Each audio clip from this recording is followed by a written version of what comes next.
오늘 제목이 무엇입니까? 우리 같이 한번 외쳐보겠습니다. 시작. 내 인생의 신의 한 수. 여기서 신의 한 수라는 이 용어는 주로 바둑에서 많이 사용되었습니다. 바둑하면 중요한 그 대결이 있었어요. 이세돌 구단과 인공지능 알파고의 5번에 걸친 그 대국을 생중계하였는데 2억 5천만 명 이상이 그 광경을 보았다라고 보고를 합니다. 아시다시피 1대4로 이세돌 구단이 한 번 이김으로 대국이 끝났습니다. 이세돌 구단은 백도를 지어 이긴 사국에서 180수까지 진행되어서 불계승으로 결정이 나게 되어졌어요. 이때 이세돌 구단이 두었던 78수를 온 세상 사람들이 무엇으로 칭하느냐? 신의 한 수였다. 알파고의 싸움에서 한 번 이겼지만 그 한 번 이긴 78수가 신의 한 수였다라고 많은 사람들이 이세돌 구단을 칭찬하고 또한 좋아했다는 것입니다. 그런데 정작 당사자인 이세돌 구단은 이러한 세간의 평가에 대해서 신의 한 수가 아닙니다. 내가 둘 수 있는 곳은 오직 그곳밖에 둘 곳이 없었습니다 라고 답변을 하였다는 것입니다. 이세돌 구단이 정말로 둘 곳이 없어서 두었다면 그것은 선택적인 결과가 아니라 필연적이고 운명적이다라고 말할 수가 있다는 것입니다. 이 말대로 보자면 사국의 승리는 자신의 자유의지와 상관없이 운명적이고 필연적이었다는 것인데 이것은 78수는 신의 한 수가 아니라 신의 수였다라고 볼 수가 있는 것입니다. 신의 한 수라는 것은 인간이 둘 수 있는 여러 수 중에 마치 신이 둔 것처럼 승리를 견인하는 그 수를 신의 한 수이고, 신의 수라는 것은 뭘 말하는 거예요? 신이 직접 둔 그 수를 신의 수다라고 정의를 하는 것입니다. 오늘 본문은 두 번씩이나 나온 기름 부음 사건에 대한 기록을 담고 있습니다. 이 기름 붓는다라는 것은 우리가 어떻게 알고 있습니까? 이스라엘에 있어서 왕이나 제사장이나 선자를 세울 때에 기름을 붓게 되어지는 그 사건이 일어나는데 이 기름을 붓는 이 모습들은 우리에게 무엇을 말하는 것인가? 하나님께서 이 세상 가운데 당신의 수를 두기 위해서 끼시는 그 장갑이 뭐예요? 기름 부은 자의 그 한 형태로 나타난다는 거예요. 이 세상 가운데서 하나님께서 뭘 하는 거예요? 자신의 수를 두기 위해서 기름을 붓는 그 사람이 왕이 되어지기도 하고 선지자가 되어지기도 하고 제사장을 통하여서 자신의 수를 펼쳐가는 것이 기름 부음의 핵심이라는 것입니다. 이러한 기름 부음을 이러한 것이 기름 부음에 대한 의미입니다. 오늘 본문 내용 가운데서 사울이 다윗을 뒤쫓아오다가 생리적인 현상을 해결하기 위해서 주위에 있는 군사들도 또 보호하는 모든 신병들도 다 물리치고 어디로 들어가게 되어지는 거예요? 굴 속으로 들어가서 용변을 보게 되어집니다. 그때 그 굴 깊은 곳에 누가 숨어 있습니까? 사울 왕과 그의 군대가 다윗을 잡으러 온다는 이야기를 듣고 다윗과 그의 충성된 군사들이 매복하여 숨어 있었던 곳이 바로 그 굴 속이었어요. 그 굴 속에 사울 왕이 스스로 죽기 위해서 들어오는 같은 이런 일들이 일어난 거예요.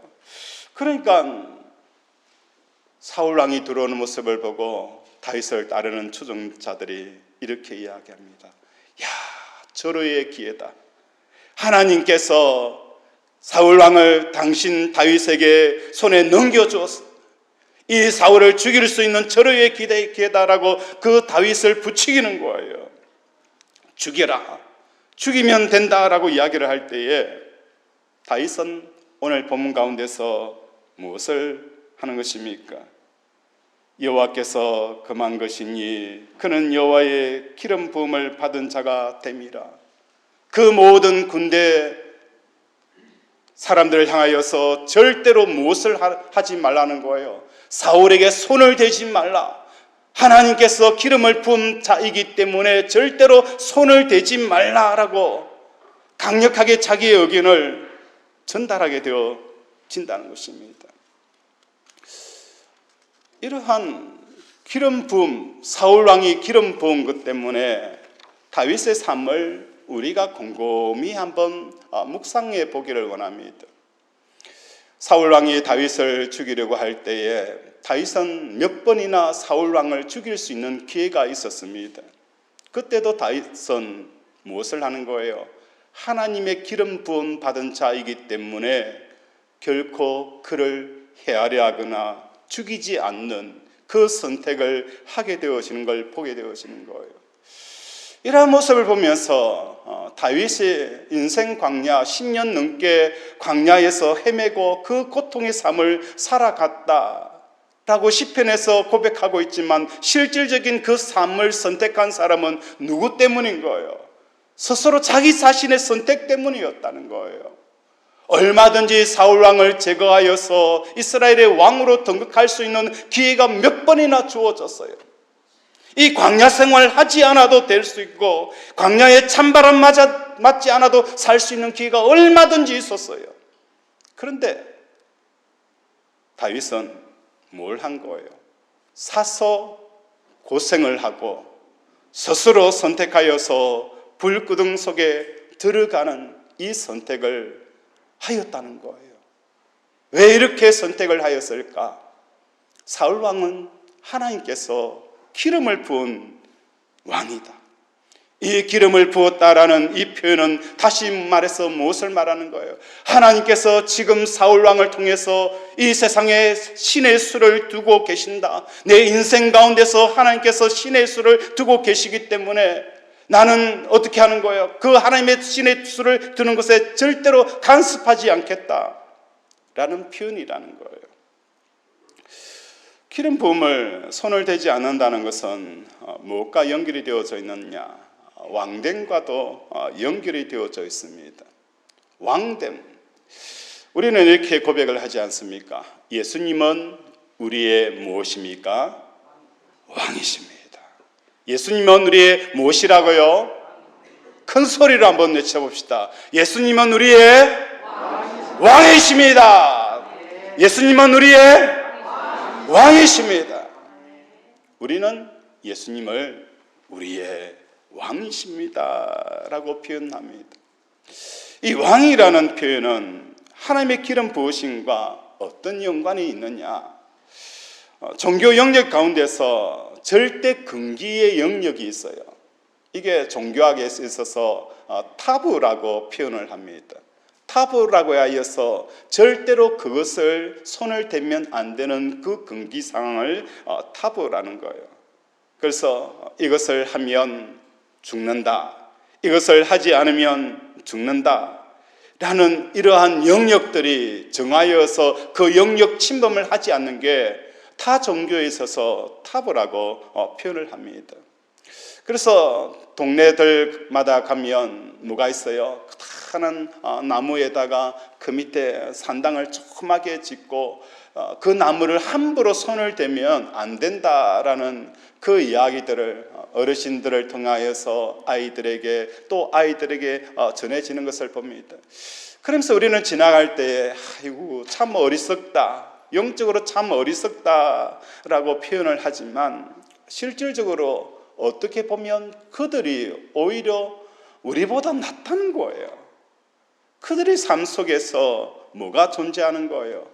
이 금기사항, 그들의 신에 손을 대어서는 안 되는 그 금기사항이 오늘 달나라의 우주선이 가는 이 상황 가운데서도 그들은 무엇을 하는 거예요? 그들의 종교 영역에 타부라는 영역이 금기사항에 있어요. 그런데 우리는 어떻습니까? 이 금기사항이 있을까요? 하나님께서 절대로 침범하지 말아야 될 그 금기사항이 오늘 우리들에게 있느냐? 없다는 거예요. 마치 사사기처럼 자기 소견에 옳은 대로 행하는 자들인 거예요. 왕이 없으므로 자기의 소견에 옳은 대로 행하였더라. 왕이 없으므로 자기의 소견에 옳은 대로 행하는 그 일들이 벌어질 뿐만 아니라 하나님을 향하여서 우리는 무엇을 선포하는 거예요? 오히려 하나님, 이 영역은 하나님도 손을 대지 말아야 될 금기사항입니다. 이 영역을 손을 대면은 나 하나님 가만히 있지 않겠습니다 라는 그 영역이 오히려 우리들에게 더 많다는 거예요. 예를 들어서 하나님, 내 자녀, 이 자녀 손대면 저 가만히 있지 않을 겁니다. 내가 하나님 앞에 전도도 하고 선교도 하고 열심히 섬기기도 하지만 내가 절대로 하나님께서 이 영역은 손을 대면 안 됩니다 라는 그 자녀의 손을 대면 우리는 뭘 하는 거예요? 하나님을 향해서 끊임없는 불평과 원망들과 또 어떻게 보면 하나님을 향해서 저주하는 내 모습을 발견하게 되어지는 거예요. 하나님, 다른 거는 다 괜찮아도 내 건강은 손을 대면 안 돼요. 그래서 우리에게 희귀병이 생기고 또 암병이 생기게 되어지면 하나님을 향하여서 불평하고 원망하는 거예요. 하나님께서 내 이 영역을 손을 떼었다라고 해서 말할 수 없는 그 분노를 쏟아내는 것을 우리에게 보여준다는 것입니다. 하나님께서는 오늘 우리들에게 무엇을 하는 거예요? 기름을 부었다라는 이 왕을 다윗이 손을 대지 않는 것은 내 삶 가운데서 내가 광야에 찬바람을 맞는 그 인생을 살더라도 이 영역을 하나님께서 하시는 영역이기 때문에 나는 마치 그 산 가운데서 방랑자가 되어지고 유랑자가 되어지고 살 곳이 없어 숲풀에 살고 동굴에 사는 그 삶이 이어진다 할지라도 하나님께서 하시는 그 일 앞에 순종하고 나아가는 이 삶을 살아가는 것이 곧 무엇을 말하는 거예요? 하나님은 나의 왕이십니다 라고 고백하는 사람들의 삶의 특징이라는 것입니다. 하나님 말씀보다도 더 중요한 게 없는 거예요. 하나님께서 나의 왕이다 라는 이 말씀은 하나님께서 내 인생 가운데 하시는 말씀이 우선이기 때문에 내 생각과 내 계획과 내 감정을 어떻게 해요? 접는 거예요. 접고 뒤로 물리치고 하나님께서 하신다고 하면 아멘, 아멘, 아멘입니다. 그래서 내 생각은 주변 도는 이 삶을 살아가는 것이 하나님이 왕됨을 인정하는 사람들의 삶이라는 것입니다. 오늘 복음성가 210장에 보면 문들아 머리 들으라 라는 이 찬양이 있어요. 여기서 문들아 머리 들으라는 이 문은 어떤 문일까요? 군대가 적의 성문을 들어가기 위해서 문이 들어오고 그 속으로 들어가서 그 성문을 점령하는 것처럼 이 문이라는 것은 가장 강력한 문은 어떤 문일까? 이 땅의 안시성도 어떻게 보면 적의 외침에서 가장 강력하게 지켰던 문이고 여러 나라에서 성도 가장 강력한 적으로부터 외침을 막았던 강력한 문이기도 하지만 가장 강력한 문은 뭡니까? 내 마음의 문입니다. 내 마음의 문이 가장 강력한 거예요. 이 마음의 문을 어떻게 하는 거예요? 머리 들어라, 들릴지어다. 영원한 문들아, 영광의 왕이 들어오신다. 오늘 이 찬양을 부르면서 우리가 함께 고백하기를 원합니다. 하나님, 이제 내 마음에 들어오셔서 나를 점령하시고 나를 다스리시고 나를 통치하여 주시옵소서. 이 찬양을 부르면서 이러한 고백을 함께 하도록 하겠습니다.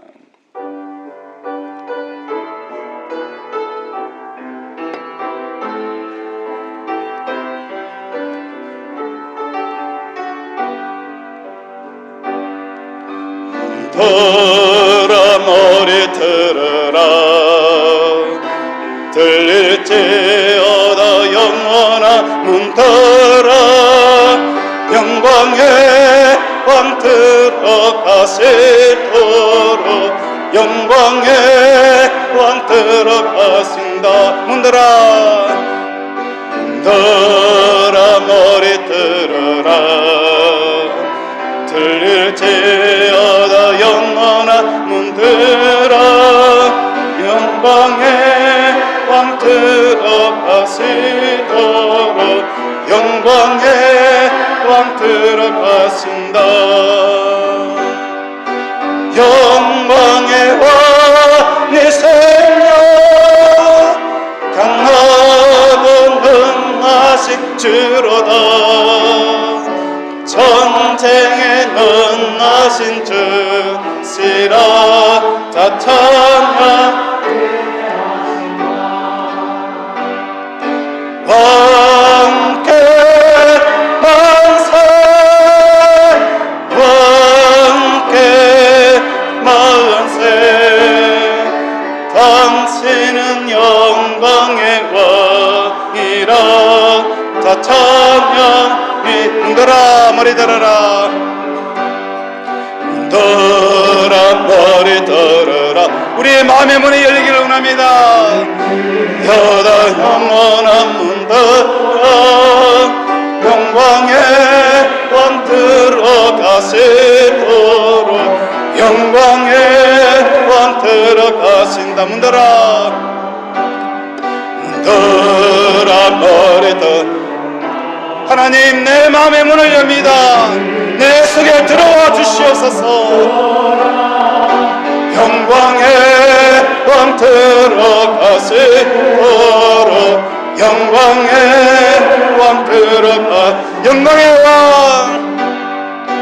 영광의 왕 내 생명 강하고 능하신 주로다 전쟁에 능하신 주시라 다 찬양 위대하신 왕께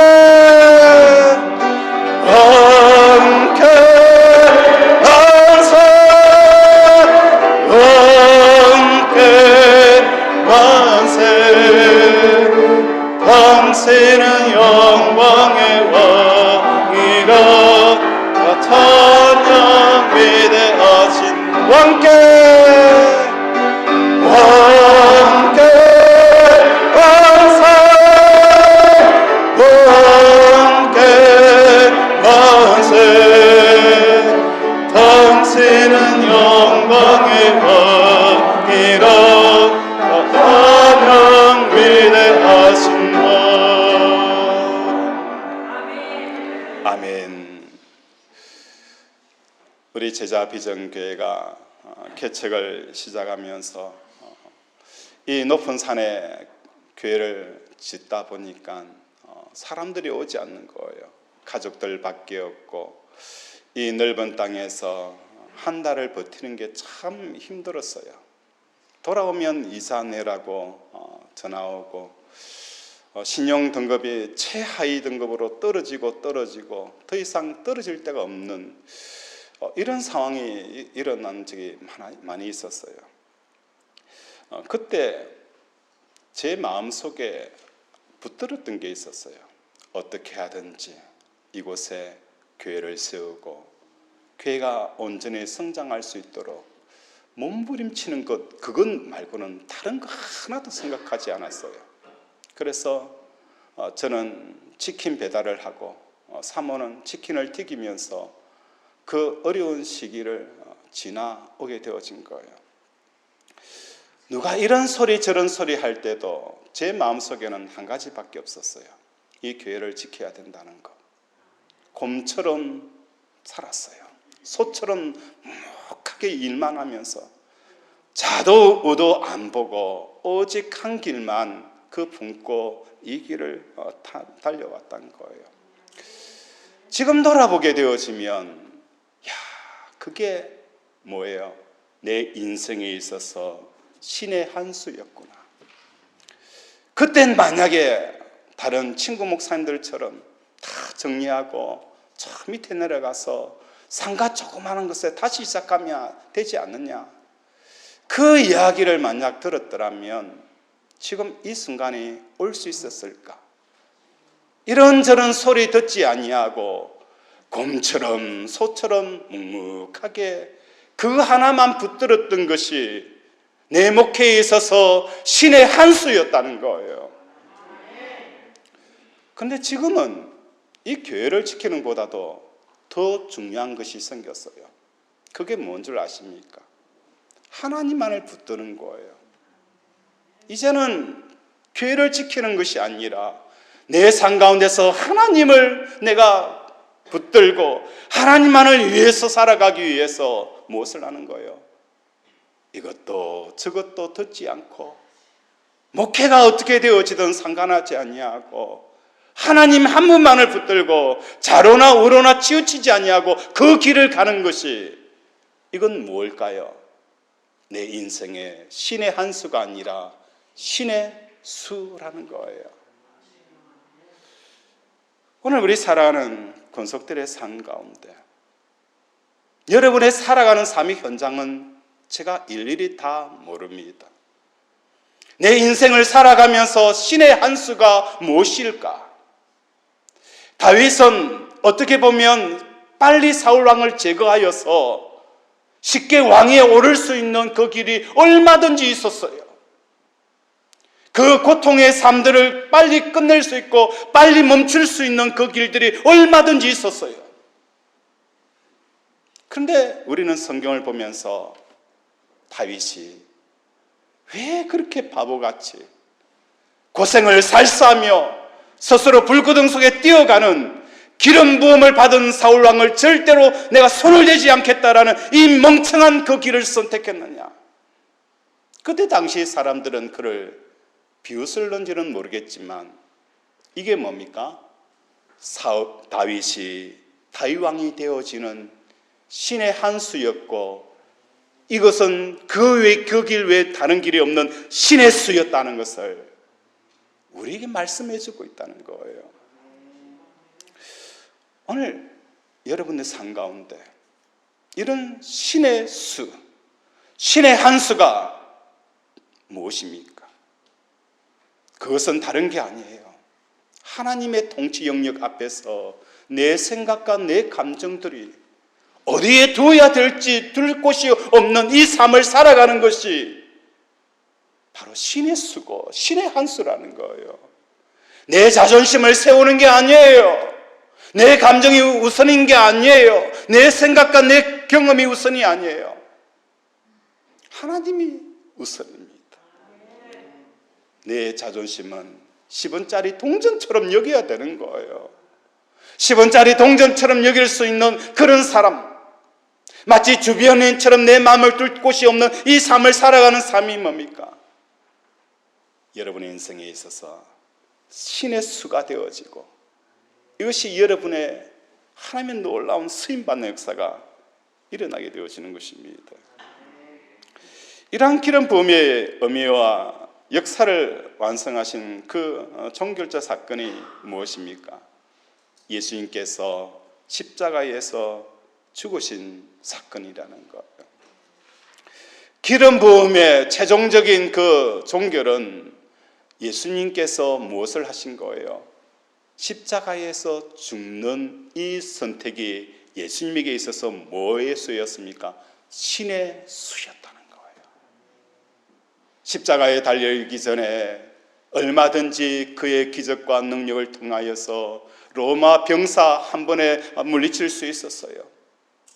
한 번에 십자가에 달리지 않고도 얼마든지 이스라엘 나라를 왕으로 세우면 받을 수 있는 그 길도 있었어요. 어린 양이 아닌 사자처럼 그들을 향하여 공격할 수 있는 그러한 분이 예수님이셨어요. 그런데 예수님께서는 뭘 하신 거예요? 어린 양처럼 양털을 깎는 그 어린 양처럼, 자기를 죽이는 그 사람들을 향하여 마치 어린 양처럼 하나님께서 주시는 그 십자가의 길을 향하여서 묵묵하게 걸어가셨던 그 길이 예수님에게서 신의 수였다는 걸 우리는 고백하게 되어지는 거예요. 고린도전서 1장 22절에 보면 유대인은 표적을 구하고 헬라인은 지혜를 구하나 우리는 십자가에 못 박힌 그리스도를 전하니 유대인에게는 끓이는 것이요 이방인에게는 미련한 것이로다. 유대인들은 표적을 구합니다. 사람이 살아나는 표적을 구하고 귀신이 쫓겨가는 그 표적을 구하고 죽은 사람이 일어나는 표적을 구합니다. 헬라인들은 지혜를 구합니다. 그러나 우리는 무엇을 전하는 거예요? 십자가에 못 박히신 그 그리스도를 전하는 거예요. 십자가에 못 박히신 그 그리스도를 전하는데 이것은 24절과 25절에 무엇을 표현하고 있습니까? 하나님의 능력이요 하나님의 지혜다. 이 십자가에 붙드는 이 삶이 하나님의 능력이 나타나고 하나님의 지혜가 나타난다라고 우리에게 말씀을 하는 것입니다. 오늘 코로나로 말미암아 힘든 사업을 운영하고 있습니다. 이 돈이 없는 경제적으로 어려운 이 상황과 우리는 대국을 지금 펼치고 있습니다. 건강이 좋지 않고 여러 가지 질병 때문에 이 질병의 문제와 우리는 지금 마치 바둑을 두듯이 대국을 두고 있습니다. 이 대국에서 우리가 이길 수 있는 신의 수는 무엇입니까? 십자가라는 거예요. 이 신의 수는 다른 게 아니에요. 더 많은 은행을 찾아가서 많은 대출을 받는 것도 아니고 인맥을 찾아가서 부탁을 하는 것도 아니고 열심히 밤낮으로 뛰어다니는 것도 아니라 무엇을 하는 거예요? 십자가에 못 박히신 그 예수 그리스도, 이게 오늘 저와 여러분의 신의 수라는 거예요. 사방에 우겨삼을 당할 때에도 사이지 않는 것은 내가 세상 예수님과 함께 십자가에 죽었기 때문에 더 이상 이 세상의 문제들이 내 심령 속으로 파고들지 못하도록 오늘도 우리는 무엇을 하는 거예요? 십자가를 붙들고 나아가게 되어지는 거예요. 십자가를 붙들게 되어지면 신의 수로부터 샘솟듯이 신의 수들이 이어서 나오면서 문제들이 해결되어진 역사가 일어나는 것입니다. 우리 하나님께서는 홍해 바다 위에 어떤 사람도 어떤 누구도 생각할 수 없었던 그 신의 수가 뭐였습니까? 물 밑으로 길을 내시는 하나님, 홍해에도 길을 내시는 하나님, 이게 바로 신의 수였고 오늘 저와 여러분 삶 가운데 이런 신의 수를 선택하는 저와 여러분이 되어지기를 원합니다. 이 시간 우리 옆에 있는 사람을 보면서 이렇게 한번 해볼까요? 당신은 하나님께서 두신 세상을 구원하는 신의 수입니다. 가정을 살리는 신의 수입니다. 직장을 살리는 신의 수입니다. 아멘. 우리는 누굽니까? 하나님께서 우리를 통하여서 이 세상을 구원하기 위한 신의 수로 두셨습니다. 그래서 오늘도 십자가를 붙들고 하나님께서 나의 왕입니다. 또 우리 신앙생활에 그 근기의 영역을 철저하게 지켜가며 나아가는 저와 여러분이 되어지기를 주님의 이름으로 축원을 드립니다. 말씀을 생각하면서 함께 기도합니다. 하나님, 내 인생의 신의 한 수, 하나님, 다른 게 아니었습니다. 하나님의 살아계심을 믿고 소처럼 곰처럼 묵묵하게 좌로나 우로나 치우치지 아니하고 하나님만을 붙들고 살아가는 이 삶이 내 인생의 가장 행복한 신의 수였다는 것을 깨닫게 해달라고 이 시간 주여 한번 부르면서 기도합니다.